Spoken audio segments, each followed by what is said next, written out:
All right. So just to give a quick recap, because I know it's been a while, we had an exam on Thursday.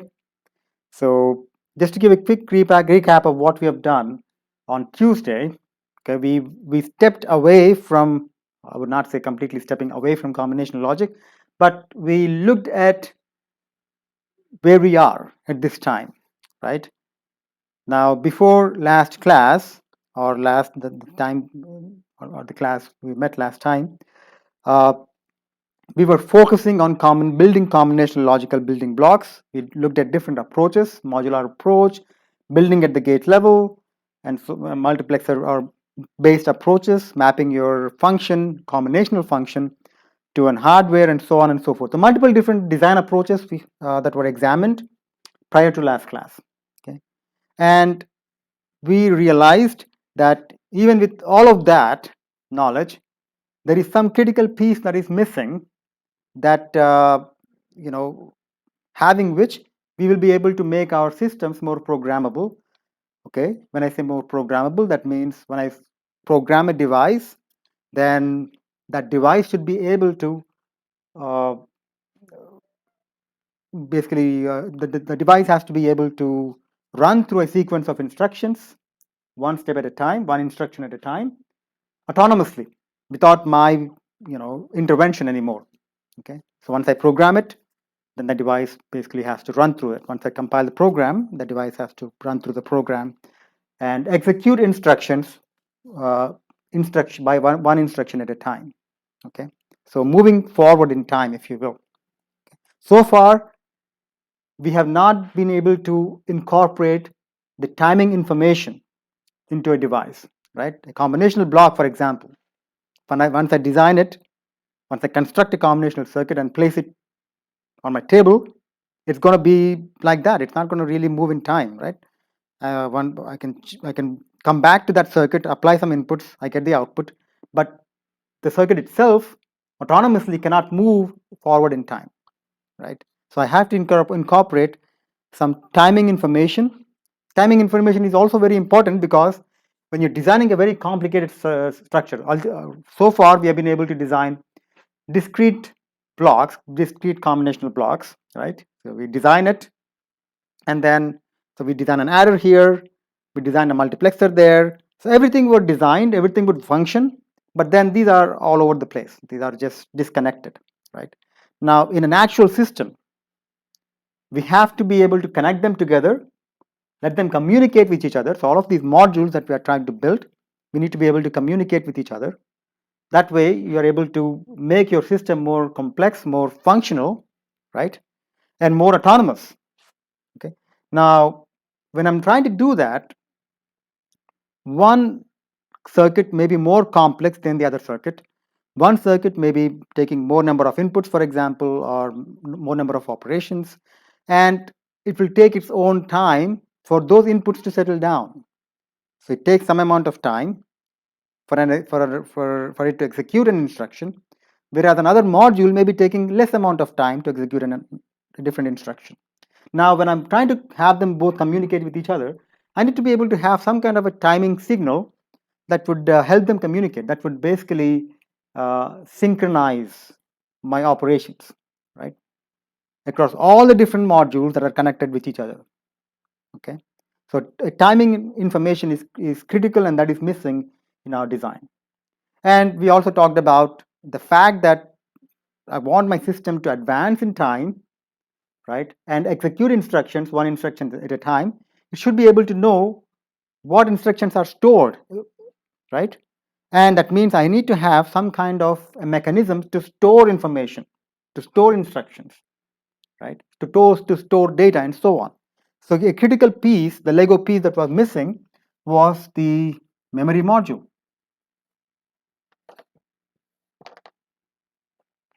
right? All right. So in the last class, we started out with the design or the construction of a simple memory module. All right. So we examined the memory in terms of a place where you can put information, and the way we define memory was, okay, so you have a source, you have a place where that source can put information into, and once I remove the information source from that place, that information is still retained. That's how we think about memory in conventional terms, right?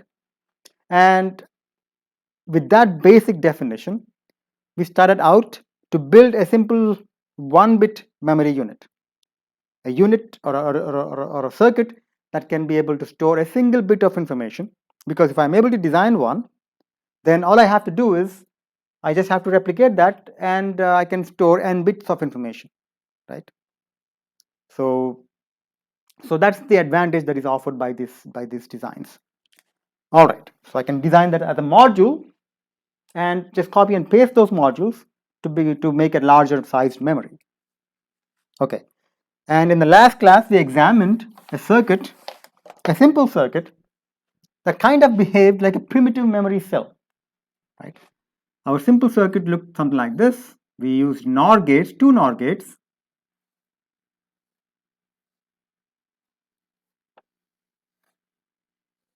Okay, we call that R, we call this S, call this Q and Q prime, and we had this kind of feedback. For the first time, very first time, we are seeing this kind of a feedback where my output of one gate is connected as an input to the next gate. And we looked at how do we analyze these circuits, right? How do we analyze this circuit? Before, we never had this situation. My outputs were neatly separated from my inputs were neatly separated from my outputs. So I had all the control on my inputs. So what I place on the inputs, my outputs would change depending on what I place on my inputs, and then everything was nice and neat. Here, I have some dependency on these outputs, right? So if I want to analyze this circuit, I cannot simply write a truth table for R and S and then Q and Q prime, right? That's not going to work because because I have some dependency. My inputs, one of the inputs for each of these gates is an output from the other gate. So I cannot simply write a truth table for this. Okay, so how do we do this then? So in this case, I have to assume something. I have to assume, if I want to get started for the very first time, I have to assume what Q and Q prime would be. So let's assume some values and then start analyzing this circuit. Once I assume, that's exactly what we've done in the last class.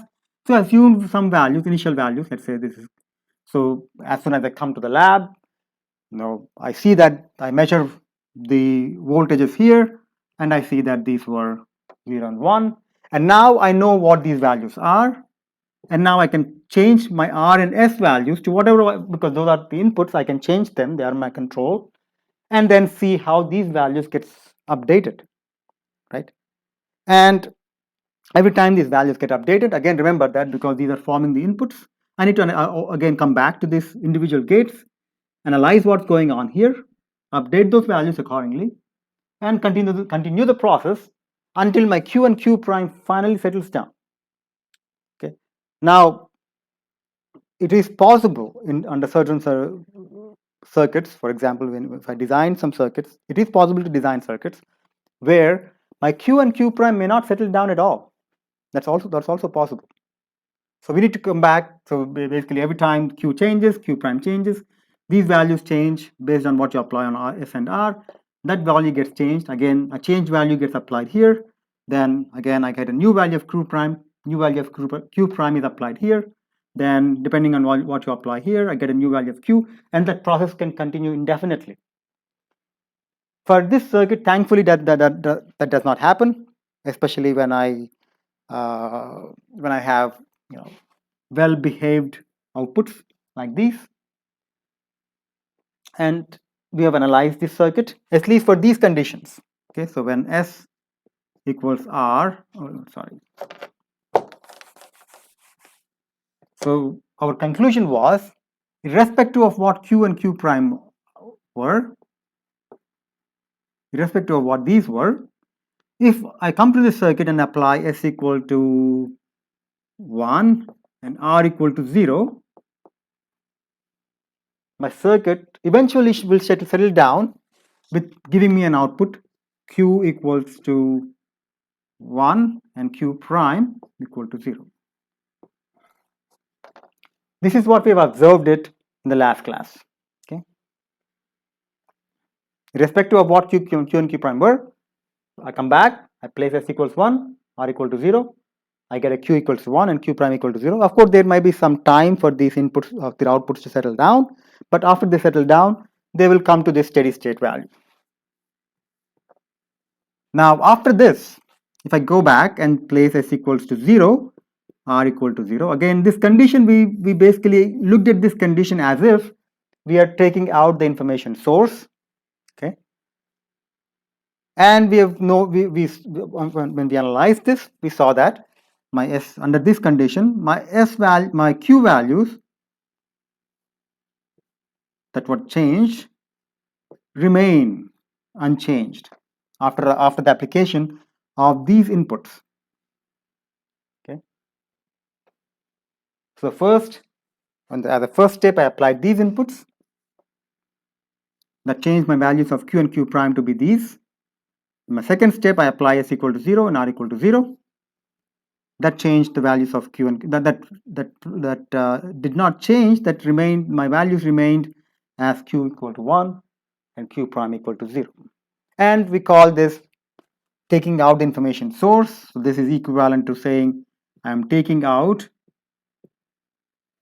the information source.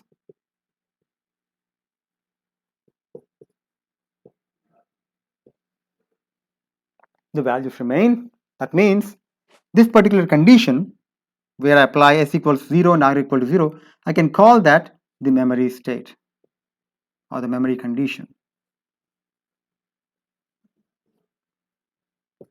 My previous values that were written, let's say if I call this the memory node, those values did not change even after I took out the information source. Now, we have also seen that when I place S equal to 1, if I come back and if I place X equal to 0, R equals 1, after this, so I'm going in a sequence. Okay, now the sequence really matters. Previously, for a combination circuit, I had a unique output for unique input combination. Now that changed for these kind of circuits, right, where we have the feedback, right? So now I have to go, I'm following this sequence of operations. Okay. Now I go back to the circuit, I place S equal to 0, R equals 1, okay? And I observe that my values now change. My Q becomes 0 and Q prime becomes 1. Okay. So this particular state, this particular condition, I will call that the set condition. That means I'm going, so you can see my circuit is already behaving like a primitive memory cell. I can store something, I can change values on what I want to store, and I can keep them stored in that particular state, but even after taking out the information source. So S equals 0, R equals 1 gives me Q equal to 0, Q prime equals 1. Now I go back to this circuit and now I want to make them stable. I want to store them in my memory. I want to rewrite my memory with this new values. So now I can place S equal to 0 and R equal to 0, taking out the information source. And we see that my values do not change. My Q equals remains 0, Q prime remains 1. Okay. So do you see the difference between the combinational circuit and the sequential circuit? For these inputs, if I just look at the inputs and the outputs, in one case, I got Q equals 1, Q prime equal to 0. In a different instance, I got Q equal to 0, Q prime equal to 1 for the same set of inputs. So very different from the way your purely combinational circuit works. Okay, so this is not a combinational circuit. This is basically your sequential circuit. So that's what we are trying to look at, sequential circuits. So for sequential circuits, obviously, as you can already see, cannot rely on two tables anymore. Okay. All right, so far so good. So this is what we have done in the last class. Okay. Now what I would like you guys to do is check for this condition.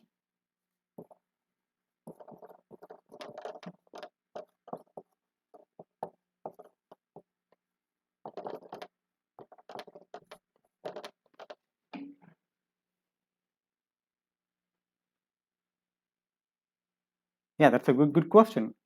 Now I'm actually getting there. Now what happens if I place S equals 1 and R equals 1?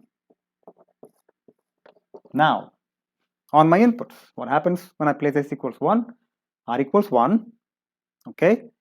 And followed by this, I'll place, so that's my fifth sequence, so that's fourth, right? So I'm coming back to my circuit and I place S equals 1, but because those are, I can do that, the inputs are available to me, I can place 0 or 1, and that's perfectly allowed, I can do it, okay?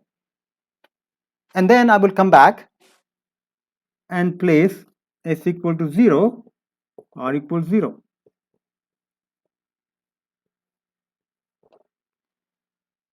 What would happen then?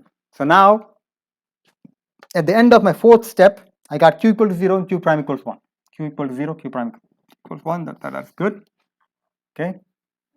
Now I'm placing S equal to 1, R equals 1, okay? All right, so this is something I would like you guys to do it. I'll give you 5 minutes, okay? And I'm gonna just break you guys down into groups. 5 minutes, and then after 5 minutes we'll reassemble in the main room, and let me see what you guys come up with for this particular case. I was wondering if there would be a delay. Okay, that's another important point that you brought up. What about the delay? Okay, so what we will do is let's number them 1 and 2. Now again, as I mentioned in the last class, or toward the end of the last class, now when you're trying to fabricate them, right, again, it's a physical process, and you're trying to fabricate them. You're trying to make this device on a silicon chip, for example, okay? Now, no matter how precise your process is, the fabrication process is, and of course, we are able to make very precise structures down to the nanoscale, but the problem is, or the no matter how precise you are, there will always be slight delay between 1 and 2. When I say delay, I say it in the terms of switching speeds, right? Switching from 1 to 0, because there are the two possibilities. Either you have the output at 0 or output at 1, or you're switching from a 0 to 1, right? Now, it's possible that, or in fact, it is always true that one of these gates is going to be slightly faster than the other gate. The speed of switching between these two gates are not going to be exactly the same. There will always be one gate acting faster than the other gate. Okay. Now let's assume that gate number 1 is faster than gate number 2. Okay, gate 1, that means it can switch from 1 to 0 or 0 to 1 at a faster rate than gate 2. Okay, so gate 1, assume that gate 1 is faster than gate 2, and see what happens now. So far, we did not have to care about the speed, but for this condition, we have to. And let's see how that actually matters here. So now I'm going to go back and place. I'm going to go back and place S equal to R equal to 0 and S equal to 0 as well. Right? This is what I'm doing. Okay. Now, because my gate 1 is faster than gate 2, that means my 0 is already applied from this output, right? My 0 is already applied. Now I'm applying a 0 here. I have a 0 and 0.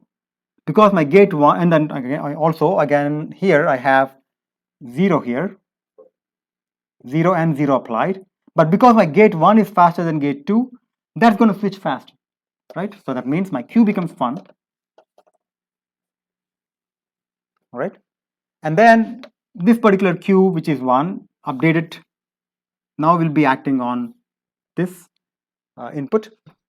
Then I have 1 and 0,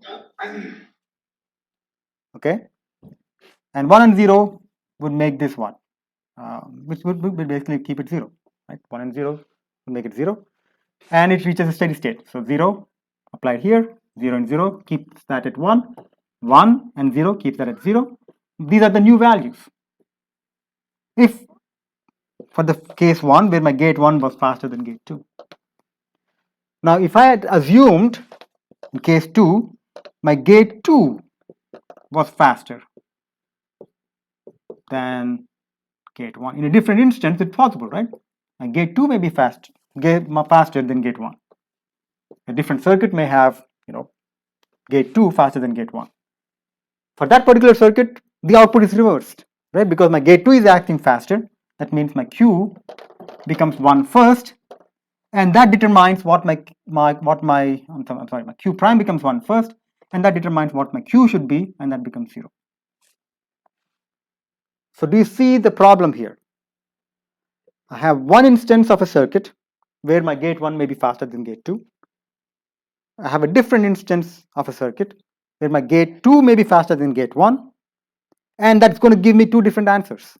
For the exact same circuit, depending on the speed of the circuit, the speed of the individual gates, I'm getting a different answer for my Q and Q prime. Okay, 3 to 4 are for the R values. Julia, do you have a question about? I don't quite follow your question. Can you elaborate on that? For the R values. Oh, from 3 to 4. Okay, from 3 to 4 for the R values.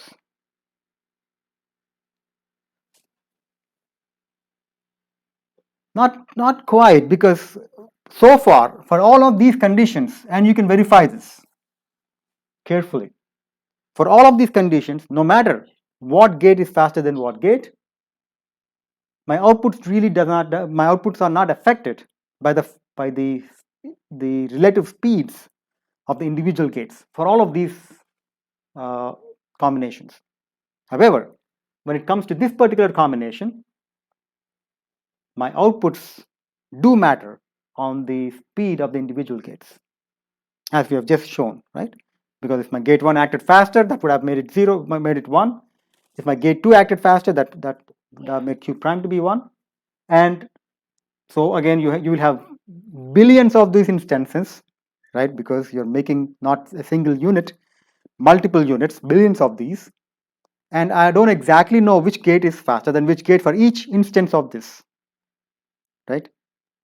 So I would not be able to determine beforehand what the output would be for this particular condition. Okay. All right.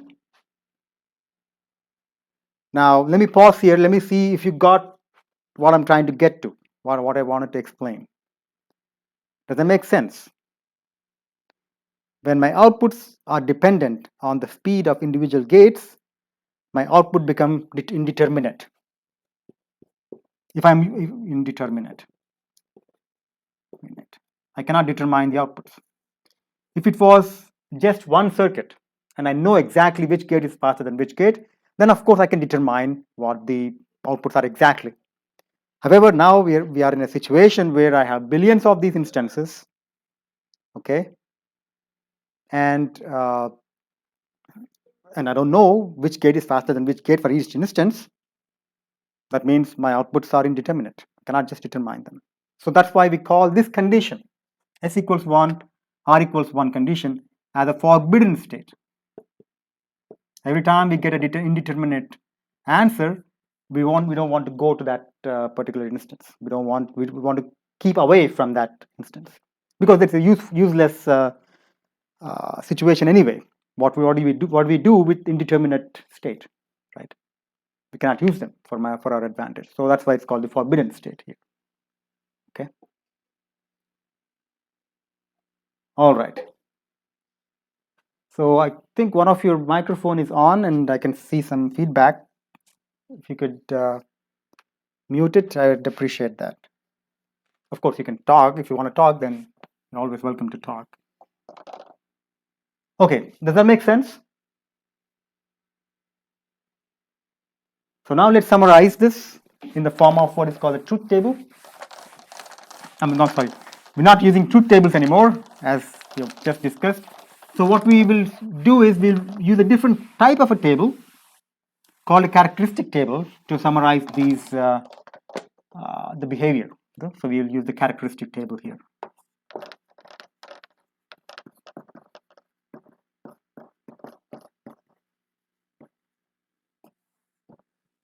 So in this case, I have two inputs S, R,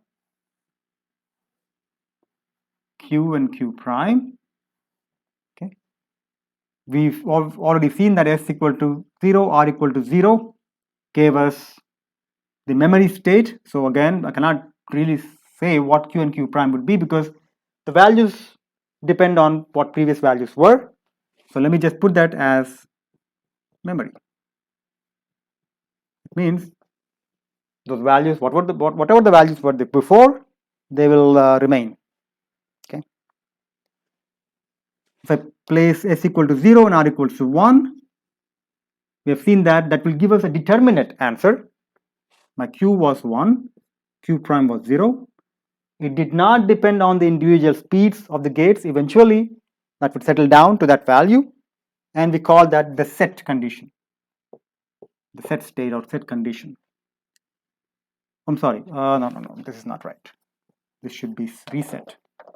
S stands for set, R stands for reset. So if I'm having a high on R, that corresponds to reset state, and I'm looking at Q values as a reference.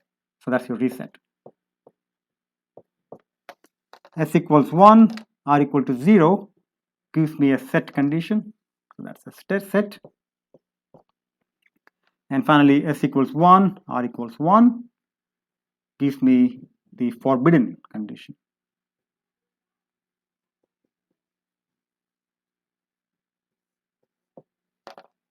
So if I want to summarize the behavior of this particular circuit being called a latch, this is called an SR latch that we have just seen. I can summarize that using what is called the characteristic table, and that would exactly what it looks like, the operation of an SR latch. Okay. All right. Now, if I can build this circuit using a NOR gate, I should be able to build that also with a NAND gate, right? Because NOR and NAND are both universal gates. If I can build something with NOR, I should be able to do that with NAND as well. So let's look at the NAND version of the SR latch. Okay, so that's the SR latch because it latches on to the previous inputs. It has the memory state. Then it's already performing kind of like the basic memory unit that we set out to design, to build, right? Okay, so now let's look at the NAND version of this. The circuit would exactly look identical except that each NOR gate is replaced with a NAND gate. So in this case, you'll have two NAND gates, similar kind of feedback. One of the output goes as the input to the next, input to the next. In this case, I call this S, call this R, Q, Q prime. Okay. All right. And then do the exact same analysis. So again, for a NAND gate, the truth table was for a NAND gate 0, 0, 1, 1. So this is the complement of the AND, right? An AND is a complement of the AND. So for a NAND gate, so these would all be ones, except for 1, 1, which gives you a 0. So that's the truth table for a NAND gate. Now you should be able to analyze the circuit. You assume some inputs, some outputs to start with. Let's say Q is 0, Q prime to be 1. Again, you could have chosen 1 and 0. Either way, that should not really matter. Okay, and do the same thing, same analysis. Let's say if I put S equal to 0, R equal to 1, what will happen now? If I put S equal to 0, R equals 1. Okay. Now, because my previous values were 0 and 1, my Q of 0 is already applied here. Q prime of 1 is already applied here. Okay. And now it's a good idea that you should actually test for this individual, if the individual speeds of the gates actually matter. Okay. Let's say this gate acts faster than this gate. What happens now? 0 and 1. 0 and 1 gives me a 1. So my Q value gets updated to a 1. And at the same time, the other input for this gate gets updated to 1. Right? Now 1 and a 1, 1 and a 1 makes this 0, makes that 0. And then as soon as this is 0, of course, this is instantaneously 0 as well. Okay. Now,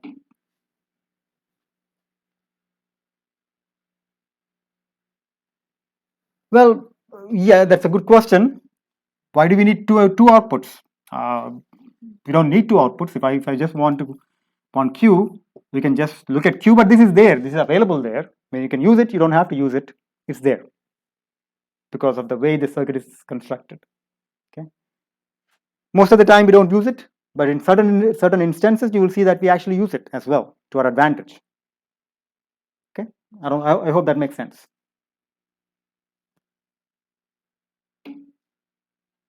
So now Q equals 1, that's changed, gets applied here, 1 and 1 makes it 0. 0 is applied here, 0 and 0 makes it 1, and now I've reached a steady state. So with S equal to 0, R equals 1, I got Q equal to 1 and Q prime equal to 0. All right. So you can already see that this kind of behaves complementarily to the NOR version of the gate. If you recall, for the NOR version, what we got was with S equal to 1 and R equal to 0, we got Q equals to 1 and Q prime equal to 0. Here, we got the opposite of that. So that means my memory condition would also be opposite or complementary. That means my memory condition for this case would be S equals 1, R equals 1. So this corresponds to taking out the information source or keeping the memory content or keeping the content unchanged under these conditions. Okay, so now that's the first step. That's the second sequence. I go there, I change S equals 1 or also equals 1 and see how the outputs get updated. Again, 1 0, 1 0 makes it 1, so that remains as 1. That doesn't get changed. And then 1 1 is 0, that remains at 0. So with S equals 1 or R equal to 0, my values are not changed. The previous values remain. That means this corresponds to the memory state. Going by the same process, we can see that S equals 0, R equals 1 would be the, so that would be the set condition in reference to my Q. That would be your reset condition where my Q becomes 0, Q prime becomes 1. That's the reset condition. And finally,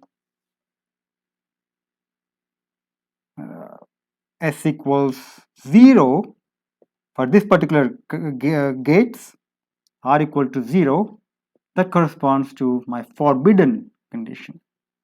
Similar to S equals 1, R equals to 1 for a NOR version of the latch. For a NAND version of the latch, you can work through this in exactly the same way that we have done for the NOR version. You'll see that the S equal to 0, R equal to 0 condition gives you the forbidden condition. Okay.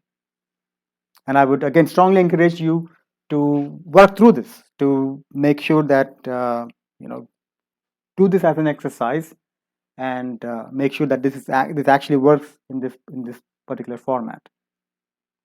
Okay, so that's my forbidden state.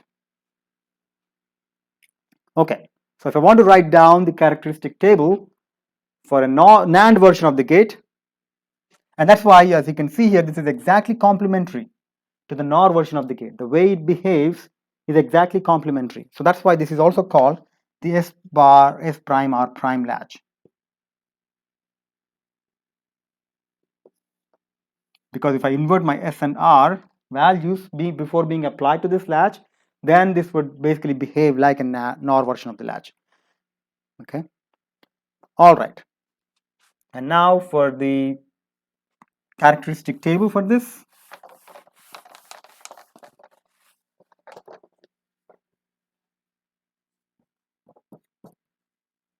For the NAND version of the latch, I have two inputs S and R. Q and Q prime are my outputs. For this particular case, S and R, both zeros, gave us the forbidden state,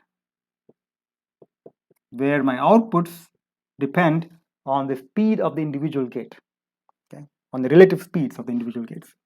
0, 1, for this particular gate, NAND version of the gate, we saw that corresponds to the set condition. 1, 0 would correspond to the reset condition, and 1, 1 corresponded to the memory condition or memory state. Exactly complementary to the NOR version of the latch. For the NAND version, this is what we get. Okay. If I want to make this similar to the NAND, to the NOR version of the latch, then all I have to do is I will invert my S and R inputs to get it similar to the NOR version, to operate as a NOR version of the latch. All right. Now, so the way we have evolved, right? So we started out with a simple circuit. It kind of behaves like a memory, but it does not satisfy all the properties. Yet we have the forbidden state that we need to take care of. Okay, we want to avoid that state, and more importantly, as we can see here, we still do not have any means to introduce timing information into my circuits. Okay, timing whereby I can go from one instruction that is stored in the memory to a different instruction with time, right? So still do not have that facility here. Okay, so how do we do this? How do I introduce the concept of timing? Let's examine a different circuit, a slightly modified circuit of the latch. Okay, not too much of modification, but it's slightly modified. Okay, so let's do that.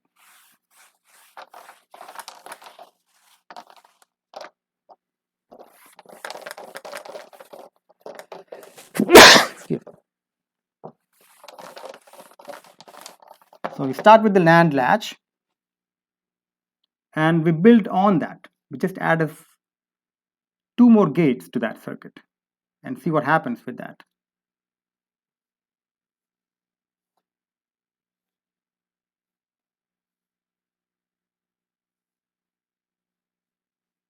Okay, and I'm going to add in the beginning of the circuit 2 additional gates.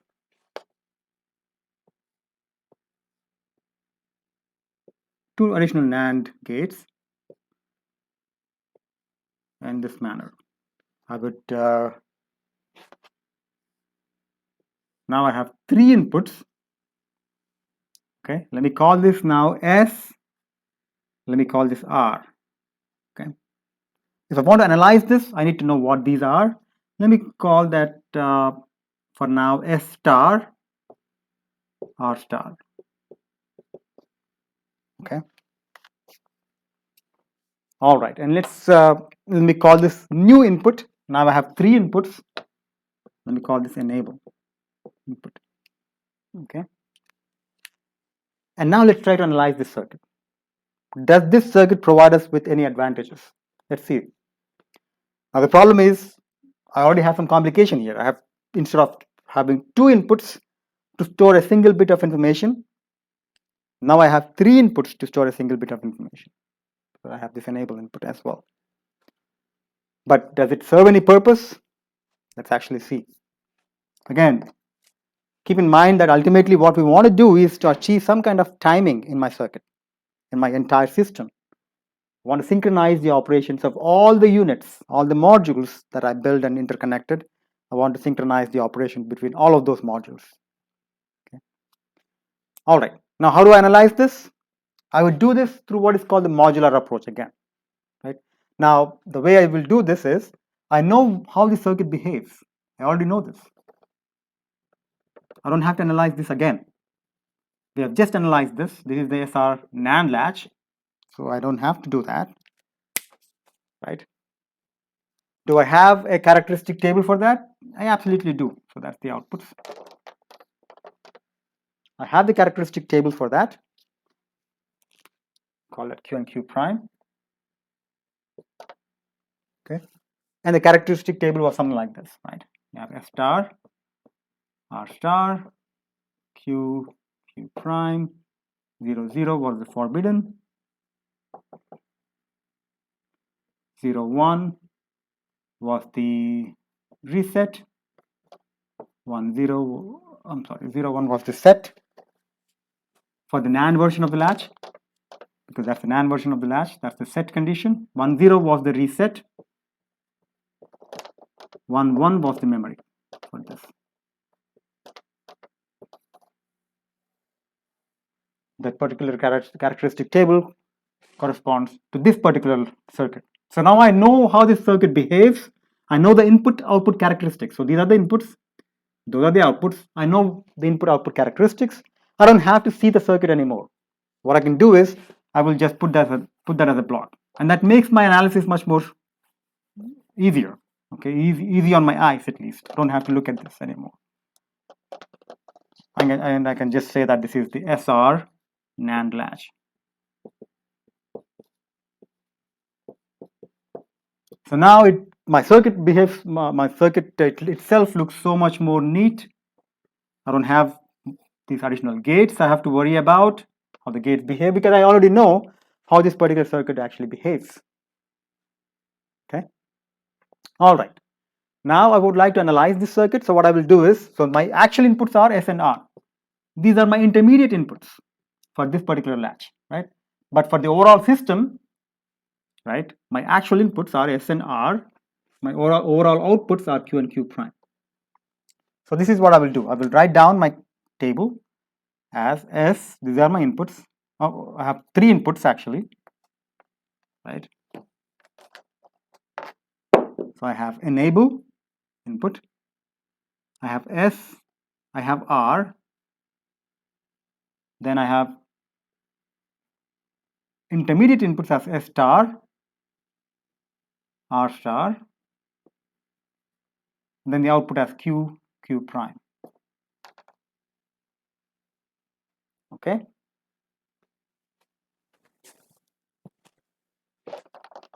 So let me call this R. That's R. That's S. Okay. All right.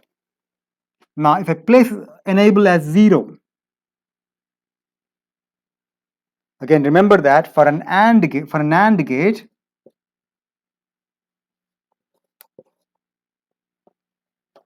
if the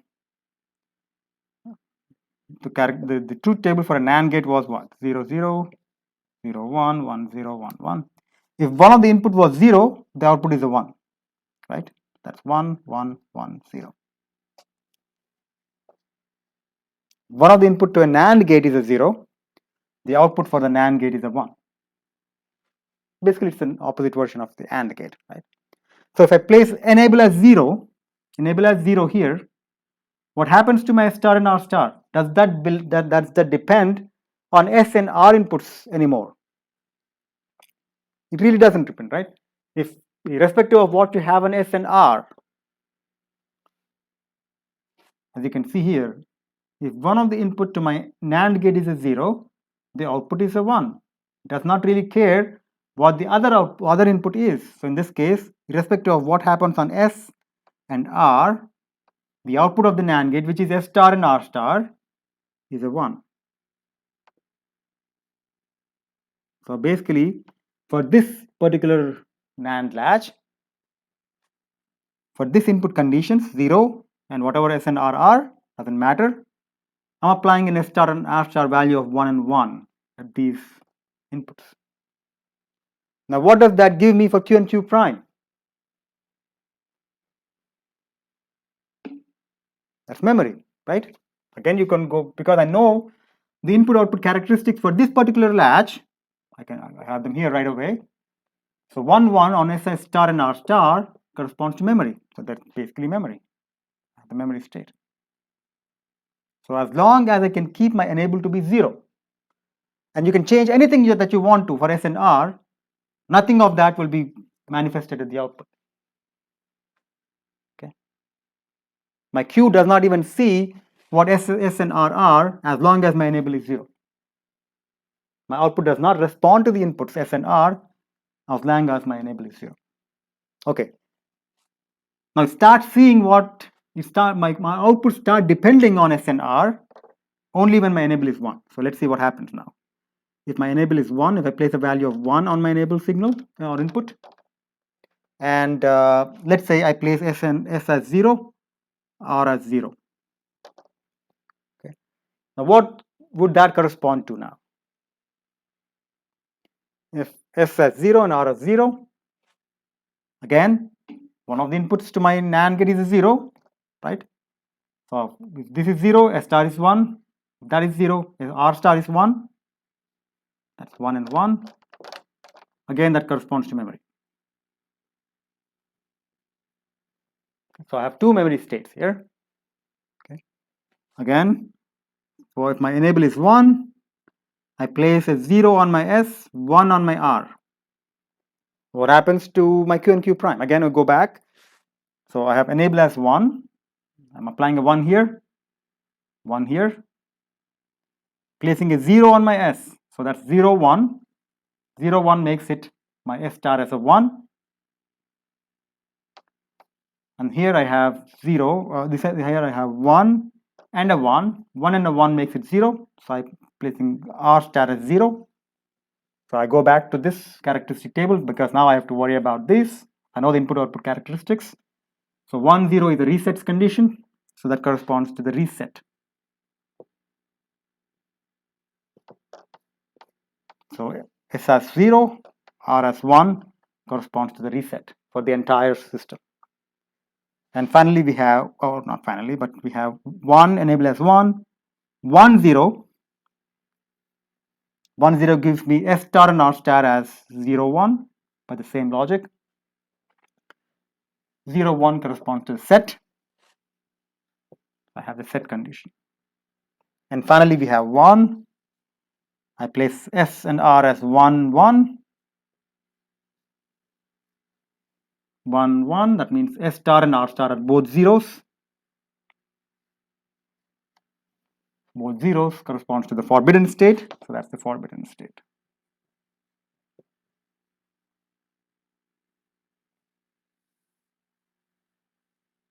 So you see how we have analyzed this using the modular approach. All I care about is once I know how the module works, what the input output characteristics for that particular module is, I would basically enclose that in a box, forget about what's actually inside the box, and that makes my analysis much more simpler. So I would basically arrange my table this way, where I have the inputs, the actual inputs, the intermediate inputs for that module, and that's the output. So that's what I have. Okay. And now once I've derived this characteristic table for this, I don't really care about what the intermediate inputs are. I can just take them out. Those were used only to help me in my analysis. Once I'm done with that, that's the characteristic table for the overall circuit. Okay, so I have so that's the characteristic table for the overall circuit. I have 3 inputs. My outputs are Q and Q prime. Okay, and this is what I have. So if I want to store something in this particular memory device, if you want to call it memory device or latch, if I want to store something, then I would place my enable to be a 0, place my enable to be a 1, place what I want to store on S and R. If I want to set it, then place S equal to 1 and R equal to 0.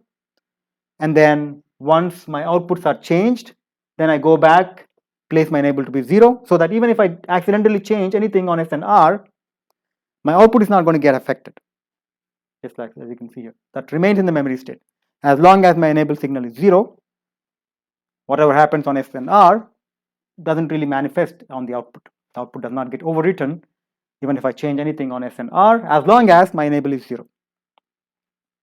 Okay, but so that's good. So my enable signal kind of helps me here in making this more reliable, so that even with so that I don't accidentally overwrite something on my memory. Okay, but the problem is I still have this forbidden condition here. I still have this. I'm not able to remove that, even with this modification, right? Now, can I do a further modification so that I can actually get rid of that forever? So that there is no chance that that condition may occur. And the clue is right here. I have two memory conditions. Do I need two memory conditions? I don't really need two. Right? That's seems more redundant. Can I somehow modify the circuit so that I can use it as a simple memory unit, okay? And at the same time, a simple memory unit that can store a single bit of information, 0 or 1. At the same time, I do not have to worry about the forbidden state. In what way should I modify it? The first question, yes. Okay, have S and R go through an XOR that creates the enable. I would like to keep them separate, independent. Okay. I would like to keep the enable separate from S and R. But you have something there going on there. What would happen if I do this? What's your thinking? I'm trying to understand, where you're getting this from. Have S and R go through an XOR gate and connect that to an enable. Okay. S and R go through an XOR gate. R and S must be different. Okay, that's a good point. That's a good point. Good observation. That could be done with the problem with that is I will lose my memory condition, right? Memory state if I do this. But you're basically going in the right direction, thinking in the right direction. I want to make sure that my S and R are never equal to 0. How do I do this? Right? Yes, S equal R prime. Perfect. One way of doing that is, okay, do I really need two inputs? I don't really need, because now I have an enable input that determines the memory condition, right? I don't have to really have another memory state which corresponds to this. And I have to avoid this condition. This is, this is not needed, really.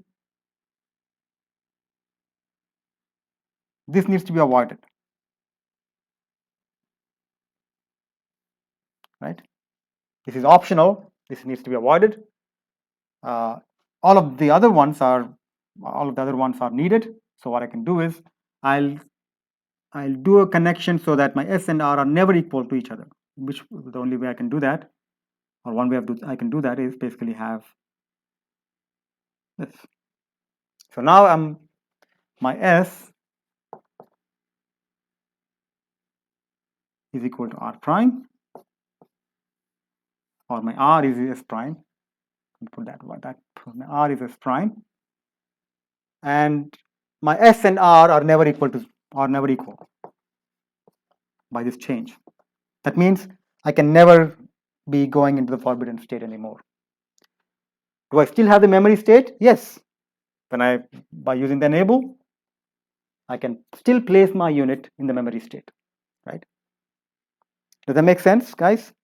Are you with me until this point?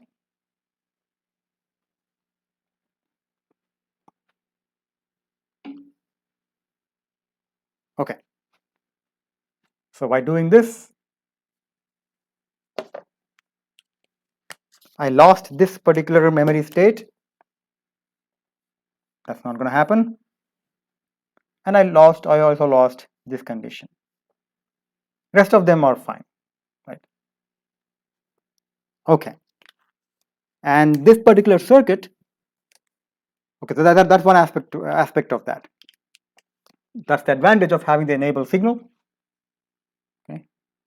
The other advantage of having the enable signal is now I can actually introduce the concept of timing into my device design at the enable input. Okay. Now, how do I introduce the concept of timing? Timing, which is an important concept here now. By using,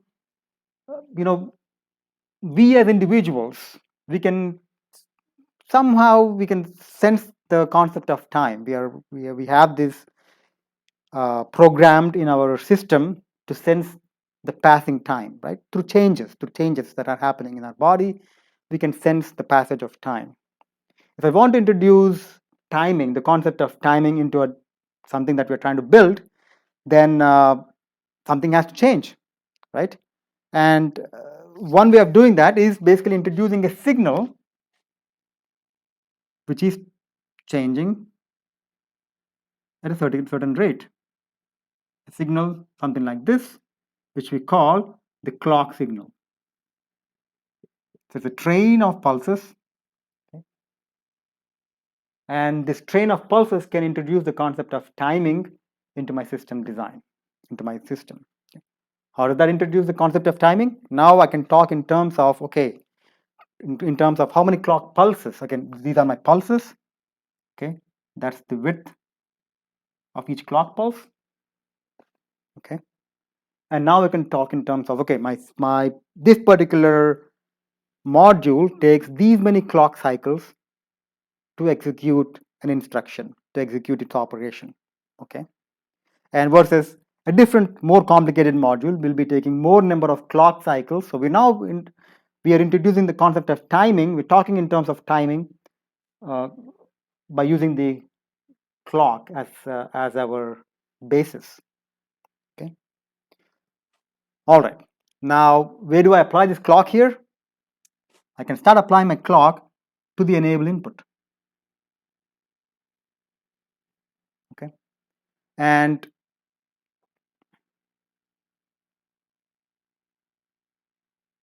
a clocked latch,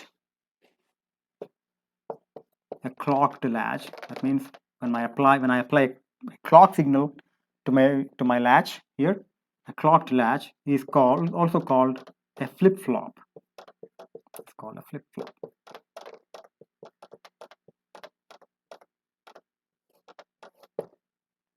Okay. So what are the characteristics of a clock signal? Now, basically, it looks like a square pulses. All right, and it has some on time or some high time. This is the high level, right? I have two levels for the clock. I have one at the high level. I have the low level, that's the zero level, right? I have frequency associated with that, how fast my clock pulses are changing, right? For example, I have one signal like this, which is a slower clock signal versus a signal that is like something like that, which has a higher frequency than the other signal, right? So in this case, this particular signal has a higher frequency compared to this particular signal. So these are some of the attributes of a clock signal: the low level, the on time versus the off time, or you can also talk in terms of the frequency of the clock, right? Now, if I want to design a fast system, okay, then I need to be able to design my circuits so that they can switch from one state to the other fast. If I can design my gates to be very fast, when I say fast, what I mean now is how fast they can switch from one level to the other. Okay? Because if they can switch from one level to the other very fast, then I can basically apply a faster clock signal in my design. And that's how the speed of computers evolved over time, right? I would say in the 90s or even in the early 2000s, we had megahertz of clock speeds, right? And now we are talking about in terms of gigahertz of clock speeds, orders of magnitude improvement in the speed of our circuits. Okay? So your speed has a direct relationship with how fast you can switch from one state to the other. Okay. And finally, so that's a clock, that's an SR, we can call that an SR flip-flop, or in this particular configuration where my S and R are inverted, my S is, or the R is the inverted version of S, This particular circuit is also called a D flip-flop. My S and R are connected in that way. To avoid the forbidden state, I have introduced the concept of timing through this enable signal, and this whole circuit, okay, now it's a kind of too much going on here. Let me just take that out and finally conclude what this circuit is. So what I end up with finally, this particular circuit is called a D flip-flop. And I don't have to show this all the time. That's the D flip-flop. That's my D input. So I enclose this in the box, in a larger box. That's my D input. That's the enable input. That's my Q. That's my Q prime. Okay. And I can symbolically show that as with a simple box. I can call that D. That's my enable. Q, Q prime. D standing for data, because we usually use that for data storage. Okay. Yeah, Monty. Don't these chips need a what's it called, a voltage input and a voltage ground or output? Absolutely.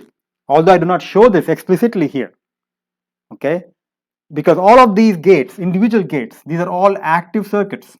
When I say active, that means these are constructed of active elements like transistors. That means these transistors have to be powered up. So they have to have a VCC and ground connected. I just don't show them, but they are there for them to operate. That's absolutely right. So yes, I don't show them here, but yes, you have to connect them as VCC and ground. Okay.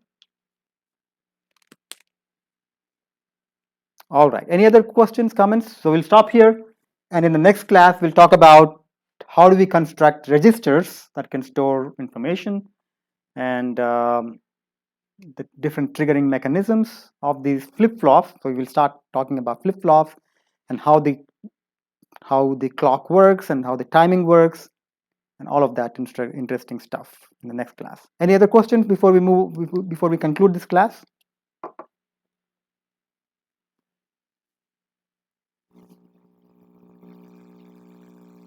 If none, then we'll stop here, and I will see you guys on Thursday.